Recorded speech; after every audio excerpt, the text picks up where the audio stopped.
మా మదర్ వాళ్ళది కోనసీమ. సో అక్కడ మా అమ్మ వాళ్ళు ఆ చిన్నప్పుడు ఈ పనస పిక్కల కూర ఉండేవారు. సిటీకి వచ్చిన తర్వాత ఇవి అవేంటి హాఫ్ కిలో 100 రూపాయలు పెట్టుకున్న తొనలు ఈ గింజలు వచ్చాయి. వీటితో కర్రీ చేస్తున్నాం. కట్సి కోసుకున్న పనస పిక్కలు, టమాటో, ఉల్లిపాయ, పచ్చిమిర్చి, కొత్తిమీర, పసుపు, ఉప్పు, కారం, ధనియాల పొడి, గరం మసాలా.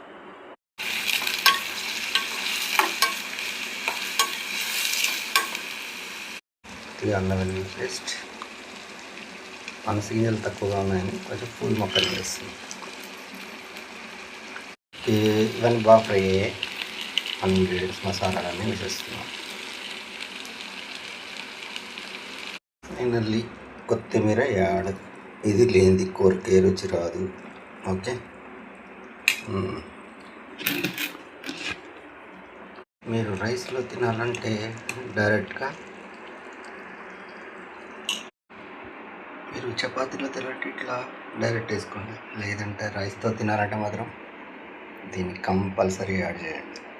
దీనికి కూర తీయండి, కర్రీలో కలపండి, రైస్తో ఆస్వాదించండి. పనస పిక్కలు, పూల్ మొక్కలు.